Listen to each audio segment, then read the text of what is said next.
Welcome to square talks. మనం రోజు పొద్దున లేవగానే రోడ్లన్నీ శుభ్రంగా చూస్తాం. అర్ధరాత్రి నుంచి ఆ రోడ్లను శుభ్రం చేయడానికి, మనం రోడ్ల మీద చెత్త కుండీల్లో పడేసే చెత్తను శుభ్రం చేయడానికి, మన ఇళ్లల్లో రోజు జమ చేసే చెత్తను తీసుకెళ్ళడానికి, మన ఆరోగ్యాలను పరిరక్షిస్తున్న దాదాపు వేలాది మంది సిబ్బంది, మున్సిపల్ వర్కర్స్, ముఖ్యంగా హైదరాబాద్లో జిహెచ్ఎంసీ కావచ్చు, మిగతా చోట్ల మున్సిపాలిటీల్లో వర్కర్స్ మన జీవితాలను ఆరోగ్యవంతంగా ఉంచడానికి, మన జీవితాలు సుఖవంతంగా సాగడానికి వాళ్ళు అనేక సమస్యలతో సతమతమవుతూ కూడా, అనారోగ్యంతో సతమతమవుతూ కూడా ఈ సమాజాన్ని, ఈ పట్టణాలను, ఈ అర్బన్ స్థాయిలో కావచ్చు, పల్లెటూరులో కావచ్చు, ఈ మొత్తం రాష్ట్రాన్ని, దేశాన్ని శుభ్రంగా ఉంచడానికి అహర్నిశలు కృషి చేస్తున్న ఈ మున్సిపల్ వర్కర్స్ పరిస్థితి ఎలా ఉంది భారతదేశంలో, అదేవిధంగా మన తెలంగాణలో ఎలా ఉంది, వాళ్ళ జీవితాలు మెరుగ్గా ఉన్నాయా గతంలో కంటే? ఇప్పటి జీవితాల్లో ఏమైనా వెలుగు ప్రసరించడానికి ప్రభుత్వాలు ప్రయత్నం చేస్తున్నాయి? ఈ విషయాలు మనం ఈరోజు తెలుసుకుందాం.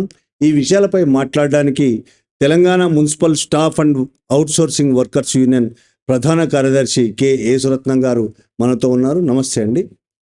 యేసురత్నం గారు ఏఐటీసీకి అనుబంధమైన ఈ సంఘంలో ప్రధాన కార్యదర్శిగా పనిచేస్తున్నారు. దీనిపై ఈ మున్సిపల్ వర్కర్ సమస్యపై అనేక పోరాటాలు చేస్తున్నారు. ప్రభుత్వంతో, జిహెచ్ఎంసీ అధికారులతో అనేక పోరాటాలు చేస్తున్నారు. వారితో మరిన్ని విషయాలు తెలుసుకుందాం. యేసురత్నం గారు, తెలంగాణలో మున్సిపల్ వర్కర్స్ ఎదుర్కొంటున్న ప్రధాన సమస్యలు ఏంటి అసలు? మున్సిపల్ కార్మికులు అంటేనే ఒక గౌరవమైనటువంటి పని. కానీ ప్రజలు కొంతమంది అనుకుంటారు ఏంటంటే వీళ్ళు ఏదో చెత్త తీసేసేవాళ్ళు అనేది కొంతమందికి చులకన భావన ఉన్నది. ఉదాహరణంగా మొన్న కరోనా వచ్చినప్పుడు వాళ్ళు ఎంత మంచిగా పనిచేసినారు ప్రజల ఆరోగ్యం గురించి. వారి యొక్క ఆరోగ్యం, కుటుంబంలో ఉన్నటువంటి వారి పిల్లలు కానీ, వాళ్ళ తల్లిదండ్రులు కానీ, ముసలి వారి గురించి కానీ, వారి ఆరోగ్యాన్ని పట్టించుకోకుండా కూడా ప్రజల ఆరోగ్యమే మాకు ముఖ్యమని వాళ్ళు నిజాయితీగా పనిచేస్తున్నటువంటి కార్మికులను ప్రజలందరూ అభినందించాలి, ప్రభుత్వాలు కూడా అభినందించాలి. ఇది అందరి అభిప్రాయం. ఇదొక విషయం. వారికి ఉన్నటువంటి సమస్యలు చాలా ఉన్నాయి. పొద్దున లేవడం కానుండి, పర్మనెంట్ కార్మికులు గ్రేటర్ హైదరాబాదులో భాగ్యనగర్ ముందు హైదరాబాద్ మున్సిపాలిటీ కార్పొరేషన్ ఏర్పాటు చేసినప్పుడు సుమారు ఒక 15,000 మంది పర్మనెంట్ కార్మికులు ఉన్నారు. ఇప్పుడు రాను రాను 2022-23 వచ్చే వరకే 5,000 వరకే ఉన్నారు పర్మనెంట్ కార్మికులు. అటు శానిటేషన్లు కానివ్వండి, ఆఫీసులో పనిచేసే వాళ్ళు కానీ, బిల్ కలెక్టర్ కానీ, ఇంజనీరింగ్ చేసేవాళ్ళు కానీ రోజు రోజుకు తగ్గిపోతున్నారు. ఇదొక భాగం. కానీ తగ్గిపోయినందువల్ల వారి స్థానంలో పర్మనెంట్ ఎంప్లాయీస్ను గత 10 సంవత్సరాల నుండి ఎవరిని తీసుకోలేదు. దీంట్లో గమనించాల్సిన ఏంటంటే రాజకీయ నాయకులైనా ప్రజలు కూడా గ్రహించాలి, శ్రమ దోపిడీ జరుగుతున్నది. ఇదొక భాగం. ఇక దాంట్లో భాగంగానే మన పివి నరసింహరావు గౌరవనీయులైనటువంటి ప్రధానమంత్రి గారు ఉన్నప్పుడు పర్మనెంట్ అనేది పదం తీసేసి అవుట్సోర్సింగ్ అనేది పద్ధతి తీసుకురావడం ప్రపంచ ఆర్థిక విధానాల వల్ల, ప్రపంచ బ్యాంకు ఆదేశాలకు అనుగుణంగా వారు అమలు చేయడం జరిగింది. అదేవిధంగా దేశవ్యాప్తంగా కూడా అవుట్సోర్సింగ్, కాంట్రాక్టు అంటే దీంట్లో గమనించాల్సినటువంటి విషయం ఏంటంటే శ్రమ దోపిడీ అనేది ఇది ఒక మార్గం. ఈ బూర్జువా వర్గాలకు ఒక వరంగా మారింది ఇది, వాస్తవంగా చెప్పాలంటే. ఇదొకటి పాయింట్. సుప్రీంకోర్టు 1992లో చేసింది. కామ్రేడ్ స్వర్గీయ కేఎల్ మహేంద్ర గారు ఎమ్మెల్సీ ఫ్రీడమ్ ఫైటర్ 92లో ఆయన ఇంటర్నేషనల్ కార్మిక సంఘానికి అధ్యక్షులుగా ఉన్నప్పుడు మన భారతదేశంలో సుప్రీంకోర్టులో కేసేసి సుప్రీంకోర్టు ఏమి ఇచ్చిందనంటే పర్మనెంట్ ఉద్యోగి కూడా జాడు పట్టుకొని పనిచేస్తాడు, అవుట్ సోర్సింగ్ అయినా కూడా అదే పనిచేస్తాడు. సమాన పనికి సమాన వేతనం అనేది ఉన్నది చట్టంలో. కానీ అది గత 20 సంవత్సరాల నుంచి టీడీపీ ప్రభుత్వం కానీ, కాంగ్రెస్ కానీ, టీఆర్ఎస్ కానీ ఎవరు ఇప్పుడు కూడా చెప్తే ఏమంటారంటే అది దాటవేసేటువంటి ప్రయత్నం చేస్తున్నారు. అంటే దీనివల్ల గమనించండి, చట్టాన్ని కూడా గౌరవించలేనటువంటి రాజకీయ ప్రభుత్వాలు కేంద్రములు కానీ రాష్ట్రములు అనేది ప్రజలందరూ కూడా గ్రహించాలి. ఇక వస్తే మున్సిపల్ శానిటేషన్ గురించి, ఆరోగ్యం బాగుండాలి అంటే వారు పొద్దున్న 5 గంటలకు లేవాలి. అయితే పర్మనెంట్ ఎంప్లాయీస్కి 60,000-70,000 వస్తుంది. కానీ వీళ్ళకి వచ్చేది 17,000 చిల్లర. కానీ దాంట్లో ఈఎస్ఐ పిఎఫ్ పోతుంది. అంటే చేతికి ఆబ్సెంట్ అయినా ఏది చేసినా 15,000, 12,000, 14,000 వస్తుంది. అంటే వీళ్ళు 8 గంటలు పని చేయాలి. పని 8 గంటల కంటే ఎక్కువ అవుతుంది, అయినా చేస్తారు. కానీ దీంట్లో గమనించాల్సినటువంటి ప్రజలు కూడా, నాయకులు, మీడియా వాళ్ళు కూడా గ్రహించాలి ఏంటంటే 20 సంవత్సరాల క్రితంలో ఉన్నటువంటి నగరం వేరు, ఇప్పుడున్నటువంటి నగరం వేరు. ఉదాహరణకి నేను గమనించేది ఏంటంటే మన ఇప్పుడున్నటువంటి పరిస్థితుల్లో గ్రేటర్ హైదరాబాద్లో సుమారుగా 1,40,00,000 దగ్గర దాకా జనాభా ఉంటుంది. నేను ఏఐటీసీ నాయకునిగా, ప్రధాన కార్యదర్శిగా నాకున్న అనుభవం బట్టి ఏంటంటే నేను ఆల్మోస్ట్ ఆల్ ఐడిపిఎల్ ఎంప్లాయీగా చేస్తూనే, కార్మిక సంఘంలో పనిచేస్తున్నాయి. నేను కౌన్సిలర్గా పనిచేశాను, కార్పొరేటర్గా పనిచేశాను. చట్టంలో ఏమున్నది? ఎక్కడైతే జనాభాకు అనుకూలంగా సిబ్బందిని పెంచాలి. కానీ 1,40,00,000 జనాభాకి ఇప్పుడున్నటువంటి సిబ్బంది ఓన్లీ శానిటేషన్ సుమారుగా ఒక 28,000 వరకే ఉంటుంది. అది తగ్గింది దగ్గరగా, ఇప్పుడు 24కు వచ్చింది. ఎందుకు అంటున్నానంటే 1,174 ఖాళీలు ఉన్నాయి. ఆ ఖాళీలు ఎక్కడి? చనిపోయిన వాళ్ళు, లాంగ్స్ ఆబ్సెంట్ అయిన వాళ్ళు, ఇక్కడికి వెళ్ళి వేరే దగ్గరికి వెళ్ళిపోయిన వాళ్ళు, పర్మనెంట్ అయినటువంటి వాళ్ళు చనిపోయిన వాళ్ళు ఉన్నారు, అవుట్ సోర్సింగ్ చనిపోయిన వాళ్ళు ఉన్నారు, వయసు పెరిగిన తర్వాత కూడా పని చేయాలనేటువంటి వాళ్ళు కూడా ఉన్నారు. అనంటే గమనించాల్సిన విషయం ఏంటంటే సిబ్బంది ఆ జనాభాకు అనుకూలంగా పెంచాలి. కానీ గత టీఆర్ఎస్ ప్రభుత్వంకు నేను గత 4 సంవత్సరాల నుంచి వెళ్ళి ఏఐటీసీ నాయకునిగా, మా సంఘంగా, మున్సిపల్ సంఘంగా ఖాళీ పోస్టులను భర్తీ చేయాలి, జనాభాకు అనుకూలంగా కూడా భర్తీ చేయాలి. అంటే 1,40,00,000 మందికి ఇప్పుడున్నటువంటి 24,000 మంది అనుకుందాం సూచాయగా. అంటే డబుల్ అన్నీ కావాలి కదా. అంటే సుమారుగా 40,000 మంది అవసరము.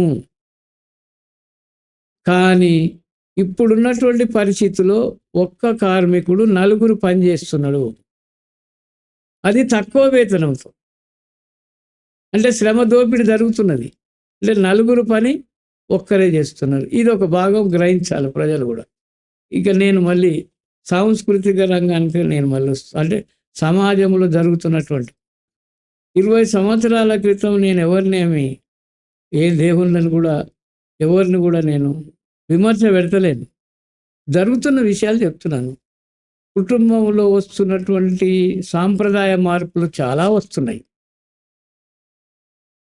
ఆ రోజులలో శనివారం నాడు, శుక్రవారం సంతోష్ మాతకు కొబ్బరికాయ కొట్టేవాళ్ళు దేవుళ్ళ కాడిపోయి.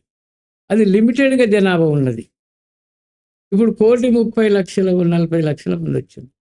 ఈ జనాభాకు అనుకూలంగా పూజలు చేసేవారి సంఖ్య పెరిగింది. నేను పూజలు చేయొద్దంటలేను, కానీ దీంట్లో ఏం జరుగుతుందంటే ఈ చెత్త అనేది అక్కడ పడుతున్నది అని గమనించాలి.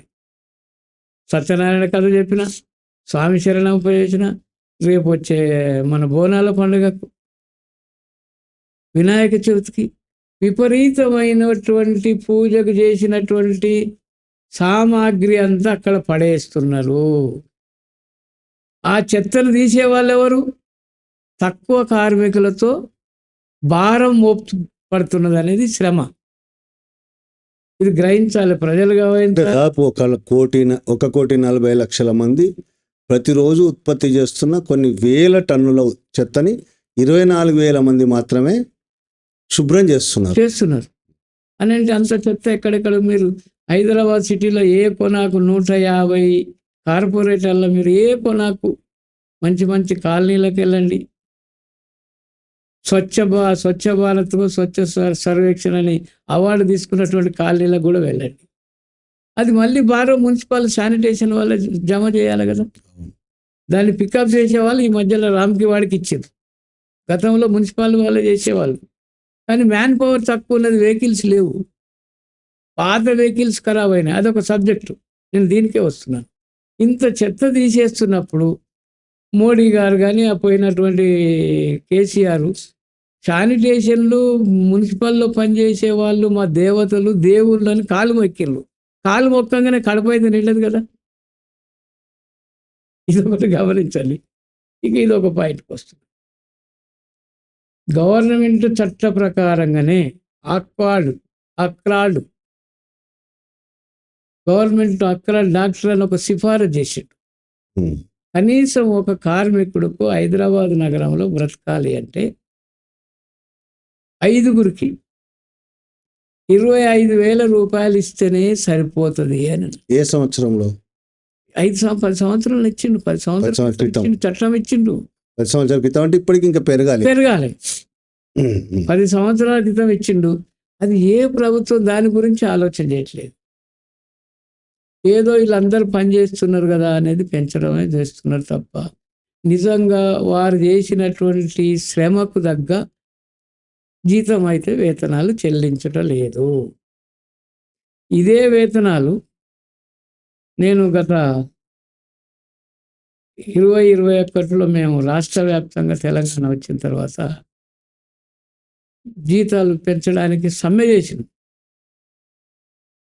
చేసినప్పుడు నేను ఒక కమిషనర్ని అడిగితే, నువ్వు చేసింది మంచి పని పెద్ద ఆయన, ఇదే పని చైనాలో రష్యాలో చేస్తే డాక్టర్ల కంటే ఎక్కువ శానిటేషన్ జాడుగొట్టే వాళ్ళకే ఇస్తుందని వాళ్ళు చెప్పారు. అంటే మేధావులు చెప్పినానంటే మనం గ్రహించాలి. అయితే ఈ శానిటేషన్ పని దీంట్లో కులాలతోని ముడిపడి ఉన్నది అనేది అనుకుంటారు. కానీ దీంట్లో పనిచేసే వాళ్ళు అంత ఎస్సీలు, బీసీలు, ఆర్థికంగా వెనుకబడిన వాళ్ళే, ఎస్టీలు, ముస్లింలు. ఎందుకు అగ్రకులాలు రావు? అగ్రకులాలు రారు. ఇది ఏమంటారు, వీళ్ళే చేయాలి, మేము చేయలేము. వాళ్ళ ఇంటి దగ్గర నిన్న ఒక ఆయన దగ్గర పోతే కూడా నేను, అది సందర్భం కాదు కానీ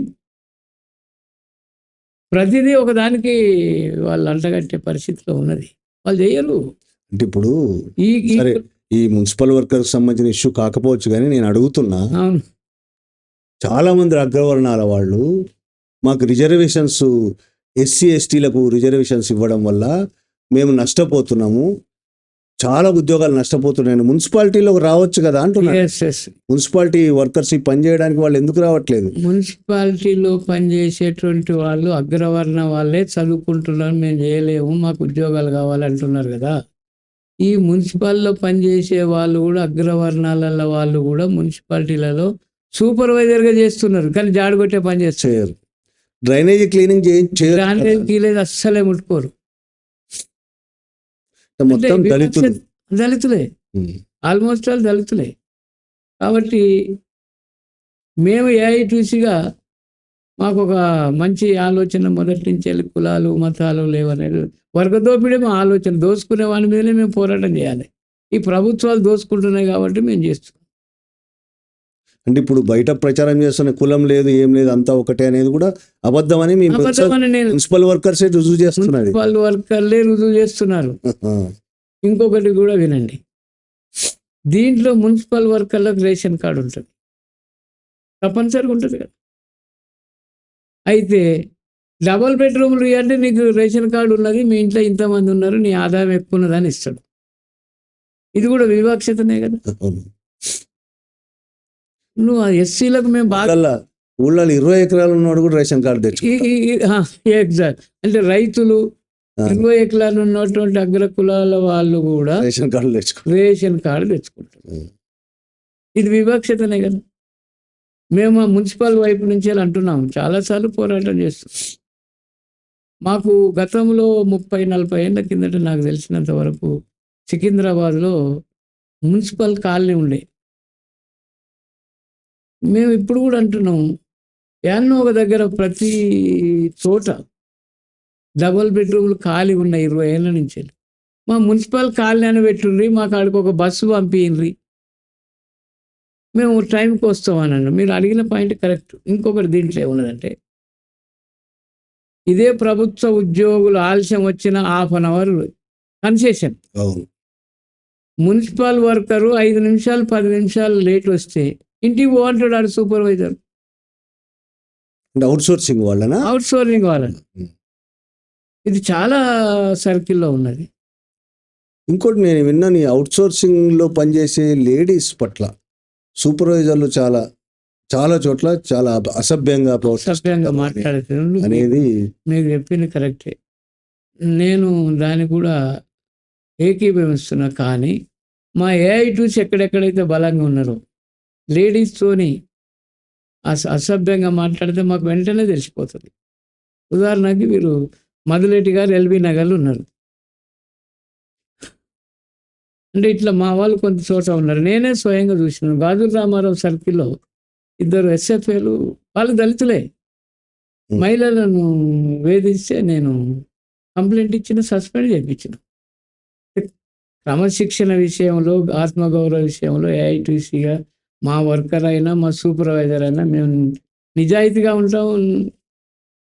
పనిలో బాధ్యతగా పనిచేయాలి. తప్పు జరిగితే కూడా నిర్మోహమాటంగా ఖండిస్తాం. మీరు అన్నది కరెక్టే. కానీ అక్కడ ఉన్నటువంటి వాతావరణం బట్టి వాళ్ళు అట్లా బిహేవియర్ చేస్తారు. అది మీరు అన్నది కూడా. ఇంకోటి ఈ విధంగా ప్రైవేటైజేషన్ వైపు వెళ్ళిపోతుంది మెల్లిగా. అయితే మేము రామ్కి ఏమి ఇచ్చిందంటే, మేము గత 10-15 సంవత్సరాలు ఫస్ట్ రామ్కి ఉమ్మడి రాష్ట్రం సుబ్రహ్మణ్యం గారు అని జిహెచ్ఎంసీ కమిషనర్ ఉన్నప్పుడే ఈ స్వీపింగ్ మిషన్స్ వచ్చినప్పుడు ఏఐటీసీ ఫస్ట్ మేము వ్యతిరేకం చేసినాం ట్యాంక్ బండ్ దగ్గర. ఆయన మమ్మల్ని అన్నాడు, మీరేంది, మేము నూతన ఆర్థిక విధానాలు మనిషికి విలువ, ఆరోగ్య విలువ పెరగడానికి మిషన్లు కూడా పనిచేస్తే మీకు మంచిదే కదా అని అంటే, మా వర్కర్లను తగ్గించినట్టు అవుతుంది కదా అని అంటే. వీళ్ళకి ఒకటే ఏంటంటే, ఏ ప్రభుత్వానికైతే మీరు గమనించండి, వాళ్ళకి మధ్యవర్తులకి లాభం జరుగుతుంది కాబట్టి ఆఫీసర్స్ కూడా ప్రైవేటీకరణ వైపు మొగ్గుతున్నారు. కరెక్టే. రామ్కి వాడు ఎంత కుంభకోణం చేసాడు దేశం మొత్తం కూడా. వానికి ట్రాన్స్పోర్టు చెత్త తీసుకుపోయి బయట వేసేయడానికి వస్తుంది. అంటే వానికి అసలు దానివల్ల ప్రభుత్వానికి, మున్సిపాలిటీకి లాభం కావాలి. కానీ లాభం అని అనుకోవరకు వస్తుంది. నేను ముందుగా చెప్పినట్టు మిడిల్ వన్, మధ్య దళారీలే లాభం పొందుతున్నారు. రామ్కి లాభం వస్తుంది, రామ్కి లాభం వస్తున్నది, ప్లస్ ఆఫీసర్లకు కూడా లాభం వస్తుంది. ఒక నింద వేస్తున్నారు, వీళ్ళు సరిగా పనిచేస్తలేరు. మీరు సిటీ మొత్తం గమనించండి, వాళ్ళ ఆరోగ్యం బాగలేకపోయినా 6 గంటలకి తప్పనిసరిగా ఎందుకండి రోడ్డు శుభ్రంగా, వారం రోజులు పని బంద్ చేయమని చెప్పండి, తెలుస్తుంది ఎవరు పని చేస్తున్నారు ఏందో. అది అందరు హాస్పిటల్ పాలు అవుతారు, మొత్తం హైదరాబాద్ మొత్తం హాస్పిటల్ పాలు అవుతారు. వారం రోజులు పని చేస్తే పాయింట్కి వచ్చారు. మేము మనం 2021లో 22లో మేము పెద్ద సమ్మె చేసాం. అదే సోమేష్ కుమార్ ఐఏఎస్ ఆఫీసర్ పెద్ద తప్పుదో పట్టించిన వర్కర్లు. మేము సమ్మె చేసినాము. నాయి నరసింహారెడ్డి ఇంటి దగ్గర చెత్త వేసినాం, జిహెచ్ఎంసీ దగ్గర ఇచ్చినాం, సోమేష్ కుమార్ ఇంటి దగ్గర వేసినాం. 5 రోజులు సమ్మె చేస్తే గవర్నమెంట్ గడగడలాడి మమ్మల్ని పిలిచింది. అంటే మేము కూడా ఆలోచన చేస్తాము. అంటే ప్రభుత్వం అప్పుడు ఆలోచన చేస్తుంది, ప్రజల యొక్క ఆరోగ్యం దెబ్బతింటుంది అనేది మమ్మల్ని పిలిచింది. పిలిచి 15,000 రూపాయలు జీతాలు చేసింది. అంటే కార్మికులు పనిచేసి ఆరోగ్యం బాగు చేయడానికే వాళ్ళు చేస్తున్న అనేది మనసులో చిత్తశుద్ధి అధికారులకు రావాలి, ప్రభుత్వానికి ఒకటే కాదు. మన ఆరోగ్యాలు బాగు చేయడమే కాదు, వాళ్ళ ఆరోగ్యాలు చెడగొట్టుకుంటున్నారు. అది అందరు గ్రహించాలి. అదొకటి మేము దాన్ని కూడా మేము ఆ యూనియన్ వైపు నుంచి ఛాలెంజ్ చేసినట్టు ప్రతి 3 నెలలకు ఒకసారి మున్సిపల్ కార్మికులకు మున్సిపల్ కమిషనరు డాక్టర్ గాలే వారి ఆరోగ్య పరీక్షలు చేపియాలనేది డిమాండ్ పెట్టినాం. అది కొంతవరకు అమలవుతున్నది. కానీ అది తప్పనిసరిగా చేయాలి. ఈ మధ్యకాలంలో కూడా ప్రతిదీ మీరు అన్నట్టుగా ప్రైవేటీకరణ వర్కర్ ఈ ట్రాన్స్పోర్ట్ చెత్త తీసేది రామ్కిచ్చింది. ఈవెన్ ఈఎస్ఐ పైసలు జమ చేసి మా పైసలు మేము జమ చేసేవాడు ప్రైవేట్ వాడు పోయి ఆడ లేటు కడుతున్నాడు. పిఎఫ్ పైసలు ఉన్నాయి. పిఎఫ్ పైసలు కడితే కూడా మా వాట కరెక్ట్గా పిఎఫ్ ఆఫీస్ పోతుంది. కానీ ఏజెన్సీ గాడు పిఎఫ్ ఆఫీస్ పైసలు కడతలేడు. ఎప్పుడైతే వాడు కాంట్రాక్టరు బంద్ అయిపోతుందో ఆ పైసలు కూడా ఎగదొబ్బేసేసి వాడు వెళ్ళిపోతున్నాడు. అది కార్మికుని భారం పడుతుంది, మున్సిపల్ కూడా భారం పడుతుంది. కానీ అధికారుల యొక్క లాలూచి వల్ల ప్రభుత్వానికి సరిగా చెప్పక మనం ప్రైవేట్ ఇస్తేనే మంచిదని అధికారుల మెప్పు గురించి చేస్తున్నారని ఏఐటీసీగా నేనైతే విమర్శ పెడుతున్నా.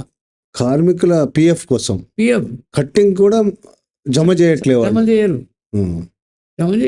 మన డబ్బులు మనకు రావడానికి కూడా వాళ్ళే తప్పి మన డబ్బులు కూడా వాళ్ళే తప్పి. అది ఏంటంటే ఈ అధికారులు ఏంటంటే నేను మళ్ళీ లైన్కి వచ్చేస్తాను. తెలంగాణ వచ్చిన తర్వాత మా మున్సిపల్ కార్మికులు ఆయన కాంగ్రెస్ మేనిఫెస్టోలో ఏమని పెట్టిన అందరిని పర్మనెంట్ చేస్తా, అందరికి జీతాలు ఎక్కువ ఇస్తా అది అని అన్నాడు కదా.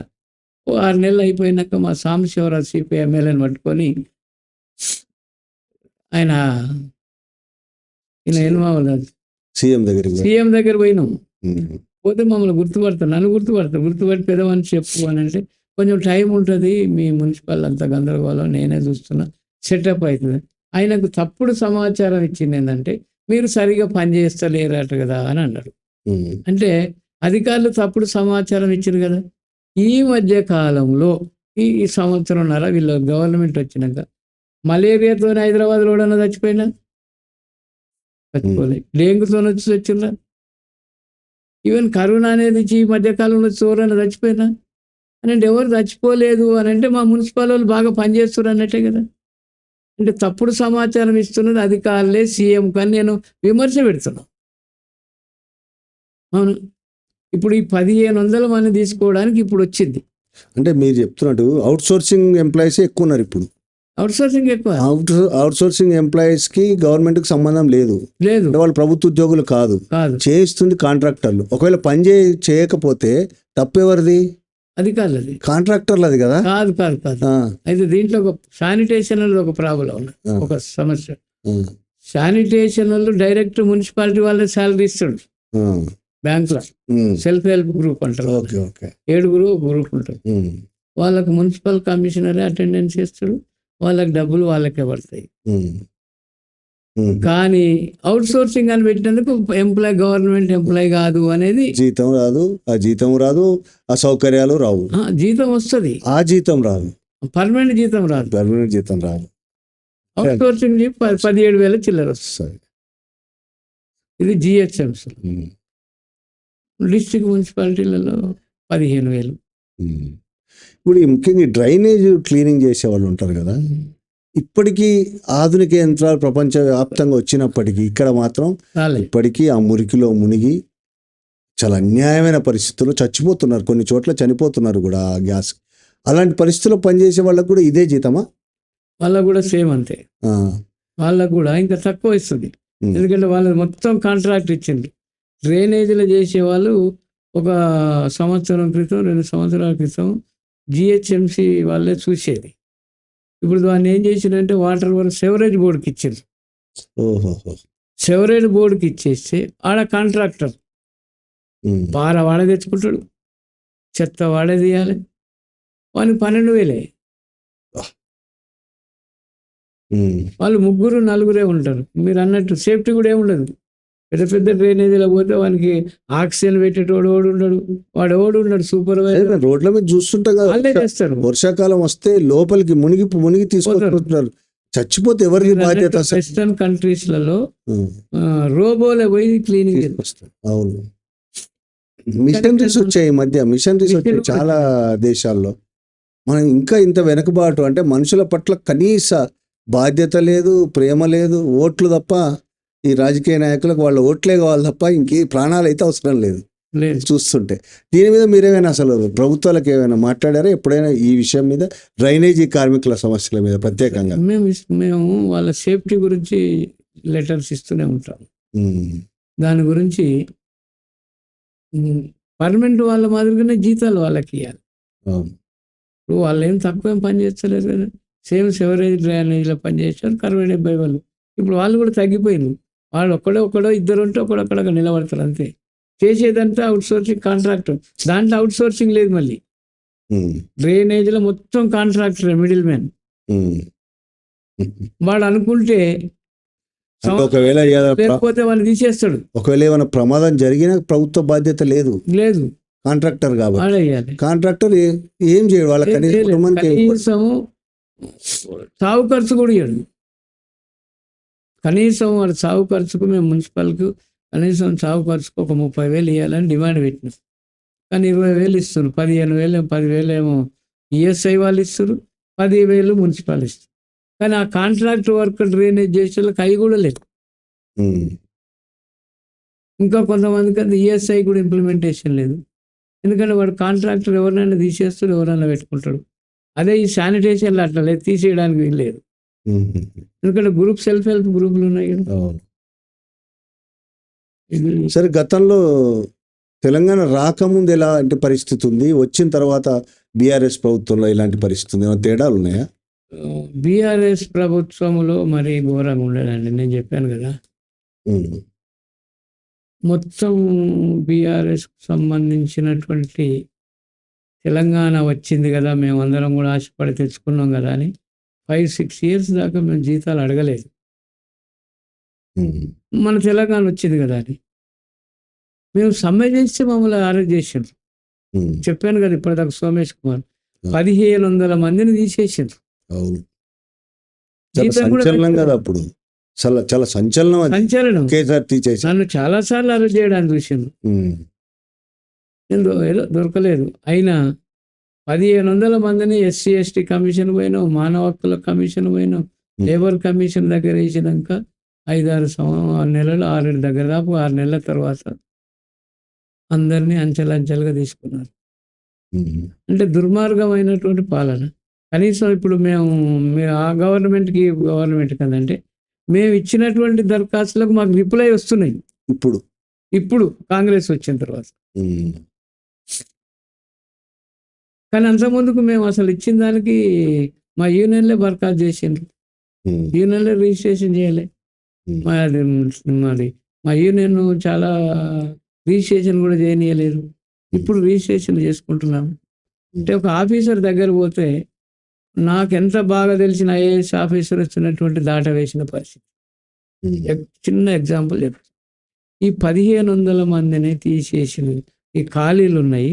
నేను గత 3 సంవత్సరాలు టీఆర్ఎస్ ప్రభుత్వంలో ఉన్నప్పుడు ప్రతి ఆఫీసర్కు నేను తెలుసు. ఐఏఎస్ ప్రిన్సిపల్ సెక్రటరీ దానకిషోర్ గారి, ఇప్పుడు అనురాధ మేడం, వీళ్ళందరూ బాగా తెలుసు. కలెక్టర్గా ఉన్నప్పటి నుంచే కేసులో ఉన్నటువంటి రెడ్డి, మన జనార్దన్ రెడ్డి గారు, వీళ్ళందరూ కలెక్టర్గా ఉన్నప్పుడు నేను కౌన్సిలర్గా కానీ అట్లా బాగా పరిచయాలు అయ్యి నేను వాళ్ళు సింపతి చూపెట్టేవాళ్ళు. రత్నం గారు, నేను గవర్నమెంట్ పంపించిన, నా ప్రయత్నం నేను చేసిన, అది మీ అదృష్టం. సెక్రటరియట్కే రానియకపోతుండే కదా అప్పుడు. ఇప్పుడు సెక్రటరియట్కి నేను పోతున్నా. దానకిషోర్ ఈ 1,500 మందిని చూసి కోపమైండు. ఇది 3 సంవత్సరాల నుంచి ఎలా అవుతుందా అని ఓఎస్ని పిలిచి, పెద్ద మనిషి ఎట్లా తిరుగుతుండే అని ఇమీడియట్గా జనవరిలో సంతకం పెట్టి ఫైనాన్స్. ఇదే అధికారులు కదా అప్పుడు ఉన్నారు. ఇప్పుడు గ్రహించడు కదా, ఇదే అధికారులు అప్పుడు ఉన్నారు, ఐఏఎస్ ఆఫీసర్. ఇప్పుడు వీళ్ళే ఉన్నారు, కానీ ఇప్పుడు రెస్పాన్స్ ఇస్తున్నారు. అంటే అది నీకు రేపు దానికి ఫలితాలు రేపు ఏముంటాయి, జీతాలు పెంచుతారా లేకపోతే ఏముంటుంది అనేది కాదు. దీంట్లో వచ్చేసింది. మేము ఎప్పటి నుంచో పోరాటం చేస్తే ప్రతి కార్మికుడు, అవుట్ సోర్సింగ్ కార్మికులకి సిఎల్ కూడా 15 శాంక్షన్ చేసిండు. అంటే ఇది ఒక నిదర్శనం, కొంచెం పర్వాలేదు అని. ఎందుకంటే వాళ్ళకు పర్మనెంట్ వాళ్ళకి సిఎల్స్ ఉంటాయి, క్యాజువల్ లీవ్లు అని ఎప్పుడైనా పెట్టుకోవచ్చు. నేను కూడా ఎంప్లాయ్ చేసిన, సిఎల్ పెట్టుకోవచ్చు, లేవు అప్పుడు, కానీ ఇప్పుడు వచ్చినాయి. మేము సీఎంకు ప్రజావాణి విజిలెన్స్లో ఇచ్చినందుకు అది వచ్చి మాకు లెటర్ మీరు తీసుకోవచ్చు అని ఇచ్చింది. ఈరోజు నేను జోనల్ కమిషన్ కుక్కడపల్లిలో కూడా పోయి మాట్లాడిచ్చిన. మీరు జోనల్ కమిషన్ వరకే పరిమితమైంది సర్కిల్ కమిషనర్లు కూడా పోవాలి. వాళ్ళు అప్పుడు సెలవు పెట్టుకుంటే మనకి జ్వరం వస్తుంది, పెట్టుకుంటే వేజ్ ఇవ్వాలి. మేము కూడా చెప్తున్నాం, మీరు బాసులు మీరు కదా ఇంప్లిమెంటేషన్ మీరు అని అంటే ఉదాహరణకి ఏంది మీరు అడిగిన ప్రశ్న, గతంలో కంటే ఇప్పుడు కాస్త ఒక లైన్లో పడుతున్నటువంటి నేపథ్యం. అయినా మా ఏఐటీసీ రోల్ ఏందనంటే కనీస వేతనము 25,000 రూపాయలు ఇవ్వాలని, పర్మనెంట్ వాళ్ళు ఎప్పుడైతే రిటైర్డ్ అయ్యి ఇంటి బదులు గ్రాడ్యుటీ వస్తుంది వాళ్ళకి, ఆ గ్రాడ్యుటీ వాళ్ళకు లక్షలు వస్తుంది, 5 లక్షలు 10 లక్షలు వాళ్ళ సర్వీస్ని బట్టి వాళ్ళు. ఇప్పుడు మేము ఏఐటీసీకి ఏమని చెప్పినామంటే కంపల్సరీ అవుట్ సోర్సింగ్ కార్మికుడు రిటైర్డ్ అయ్యేటప్పుడు ఒక 5 లక్షల రూపాయలు ఇవ్వాలని ఒక డిమాండ్ పెట్టి, ఇది మా ఆలోచన. సరే, ఇప్పుడు చనిపోతే కూడా 12 లక్షలు 15 లక్షలు ఇవ్వాలి. ఇప్పుడు డ్రైనేజీలో పడి చనిపోయినారు, బస్సు వాడు వచ్చి కొడతాడు, ఆటో వాడు కొడతాడు, పొద్దున్న 5 గంటలకి లేచి ముఖం కడుక్కుంటూ అటెండెన్స్ తొందరగా నురికొస్తాడు, ఆటో వాడు సైకిల్ మోటాడు కొడతాడు. అటువంటి వాళ్ళ కుటుంబాలకి ఓ 15 లక్షలు ఇవ్వాలని ఈ పద్ధతిగా ఏఐటీసీగా మా ప్రయత్నం పోరాటం చేస్తూనే ఉన్నది. మెయిన్గా ఇంకొక విషయం ఏంటంటే, మీరు మాతో బాగానే టైం తీసుకున్నందుకు మీ ఛానల్కు ధన్యవాదాలు. రాష్ట్ర వ్యాప్తంగా బడ్జెట్ లేదు అని చెప్పేసి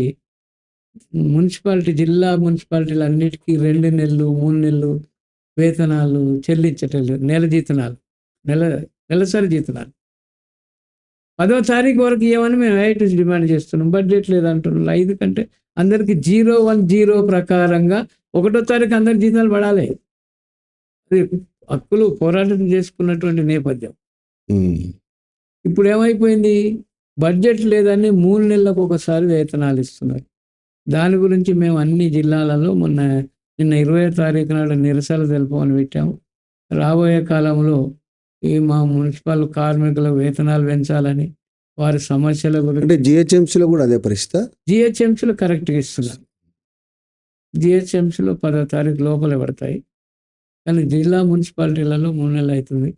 మేము దీంతో ఈ సమస్యల మీద రేపు రాబోయే కాలంలో షార్ట్ పీరియడ్లో జూలై 5వ తారీఖు లోపల అటు సెక్రటరియట్కు వెళ్ళడం, DM director of municipal administration కలిసాం, ప్రిన్సిపల్ చీఫ్ సెక్రటరీ కూడా కలిసి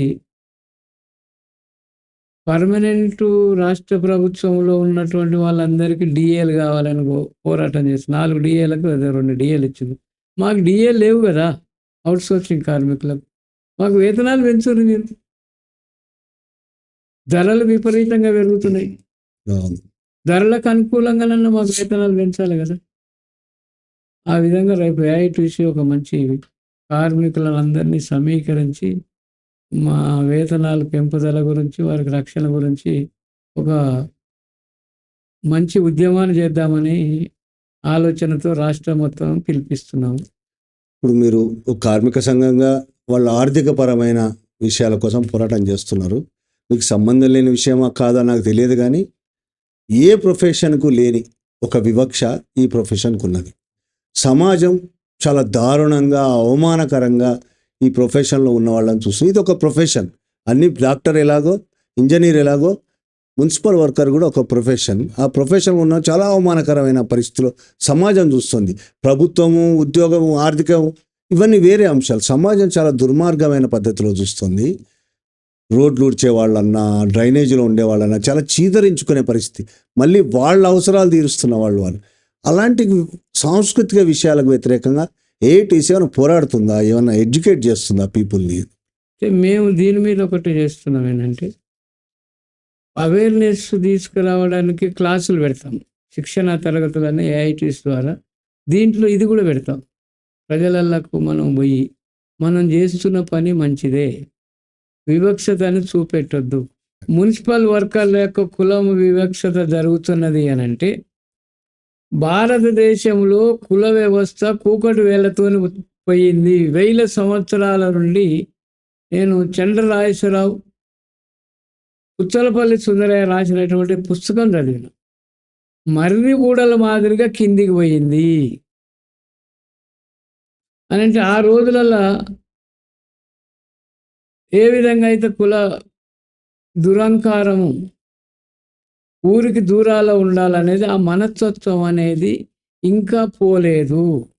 75 సంవత్సరాలు వచ్చినా మోడీ గారు చెప్పినా రేవంత్ రెడ్డి గారు చెప్పినా ఏ ముఖ్యమంత్రులు ఎవరు చెప్పినా కానీ మొత్తానికి బ్రాహ్మణిజం చెప్పినటువంటి దాన్నే ఇంకా అమలు అవుతున్నది. ఉదాహరణకు ఒక ఉదాహరణ మీకు చెప్తాను. తప్పర్థం చేసుకొని రేపు టీవీలలో వాళ్ళన్న చూసి నన్ను అన్న చేసుకున్నాం. వాస్తవాలు చెప్తున్నాను. బ్రాహ్మణ వాళ్ళు చచ్చిపోతే సాగు కాడికి ఎంతమంది పోతారు? 5, 6 పోతారు. మోసేటోళ్ళకి 2, 3, 4 కథమాలు. కానీ అదే బీసీలు కానీ ఓసీలు కానీ ఎస్సీలు కానీ పోతే డబ్బులు మారుబలం ఎంత ఖర్చు అవుతుంది అంటే మీరేమో డబ్బులు ఖర్చు పెట్టుకోండి, మేమేమో తక్కువ ఖర్చుతోనే సాగు చేస్తాం.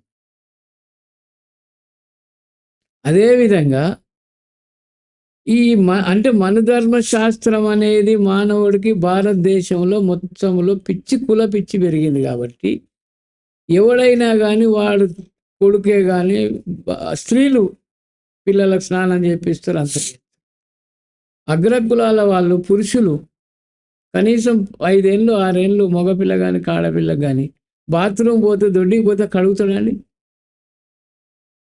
కానీ వాడు మాత్రం వీళ్ళకి చెప్తాడు. వాని కులహంకారం స్టిల్ ఇప్పటికి కూడా మున్సిపల్ వాడు మంచి పని చేస్తున్నాడు అనేది గౌరవిస్తారు తప్ప వాని ఇంటి ముందర చెత్త వేస్తే ఉపయోగించే పదం ఏంటి తెలుసా? ఏమరా మున్సిపాలిటీ వాడు ఎడబోయింది రా అని తిడతాడు. అంటే అక్కడ ఎంత అహంకారం ఉన్నదో చూడండి. అదే నిదర్శనం. ఒక కమిషనర్ కూడా అన్నాడు, సేమ్ మున్సిపల్ కమిషనర్ డాక్టర్ అన్నాడు. ఒక మంచి retired engineer, retired head master వాళ్ళ ఇంట్లో చిన్న కార్యక్రమం అదేదో చేసుకున్నారు. ఓ 20 మంది ఇంటికి వచ్చిండ్రు. 3 రోజులు వాళ్ళ ఇంట్లో ఉన్నారు. డ్రైనేజ్ పొంగిపోయింది. కానీ ఆయన చదువుకున్న ఆయన తెలియదా 20 మంది మా ఇంట్లో ఉంటే డ్రైనేజ్ ఫుల్ అయిపోతుంది, వాసన వస్తుందని. కానీ పొద్దున ఫోన్ చేసి ఒక ఇంజనీర్కు డాక్టర్కి ఫోన్ చేసి చెప్తారంటే 10 ఏళ్ళ కిందట సంగతి చెప్తున్నా. ఏందువా మీ డ్రైనేజ్ వాడు ఎక్కడ పోయిండు అని ఎదుటోని తప్పు చూస్తాడు. ఈ అగ్రకులాలలో కుల అహంకారం ఉన్నోళ్ళు కానీ కిందోని శ్రమను గుర్తించరు. అదే వివక్షత మనసులో ఇంకా ఉన్నది.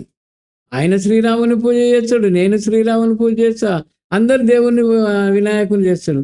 కానీ కులానికి వచ్చే వరకు వారికి ఇంకా ఉన్నది. అసలు భారతదేశం అభివృద్ధి కాకపోవడానికి కూడా కులము మతమే.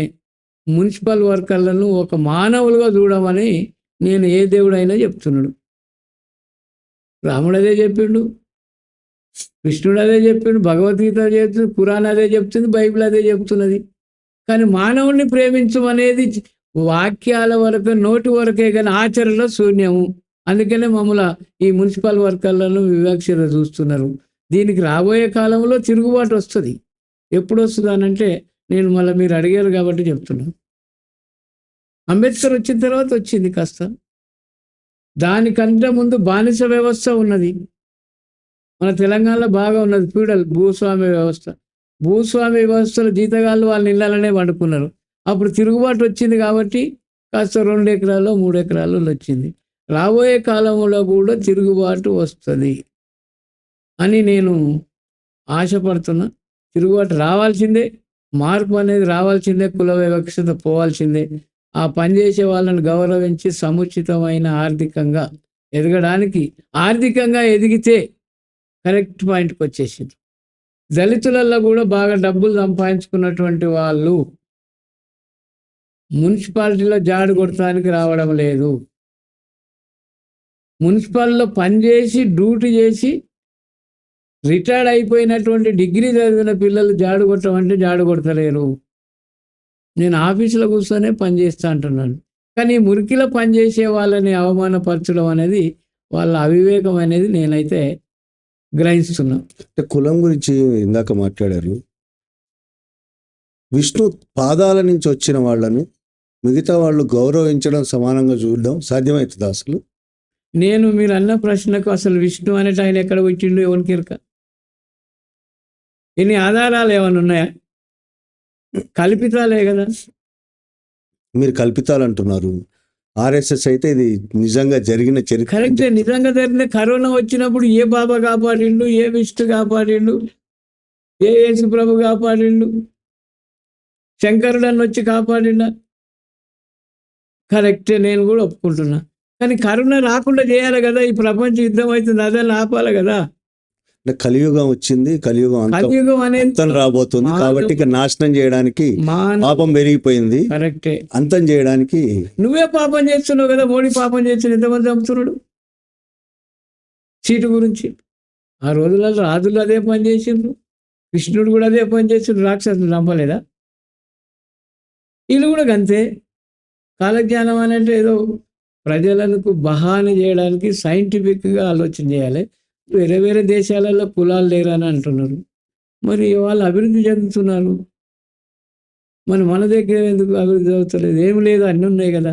కుల వ్యవస్థ ఉన్నన్ని రోజులు వారి యొక్క ఆధిపత్యము, కుల నిర్మూలన జరిగినప్పుడు కరెక్ట్. ఈ 20 సంవత్సరాల నుంచి గ్రోత్ వేరు. మీరు గమనించండి. మీరు అనే పాయింట్కి వస్తుంది, డీవియేషన్ కాదు. 20 సంవత్సరాల క్రితం తెలంగాణ సాయుధ పోరాటం కానీ, స్వాతంత్ర పోరాటంలో కానీ రాజా రామ్మోహన్ రాయ్ గారు లాంటి వాళ్ళు ఆదర్శ వివాహాలు చేసుకున్నారు, కులరహిత పెళ్ళిళ్ళు చేసుకున్నారు. ఆ తరం బాగానే ఉంది. ఇప్పుడు ఆత్మగౌరవ హత్యలు అంటున్నారు. గ్రహించండి, దీనికి ఇస్తున్నాడు కదా. మరి పరువు హత్యలు అంటున్నారు. నేను 2-3 కేసులలో వయసు వచ్చిన పరువు హత్యలు అంటున్నాడు.